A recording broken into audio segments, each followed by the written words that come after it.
Nagdilulo na naman ang mga Kim Pao fans sa isang viral video ni na Kim Chiu at Paolo Avellino. Binigyan ng kahulugan ng magkahawak na kamay ni na Kim at Paolo na sabay pumasok sa venue. Mula sa pagsulpot nila mula sa entrance door ng event habang kumakanta.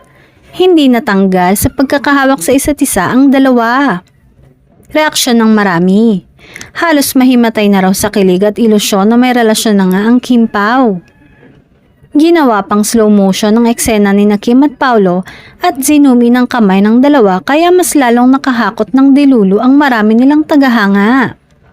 Samantala, habang nalalapit ang showing, mas lalong nagiging masipag ang Kim Pao fans.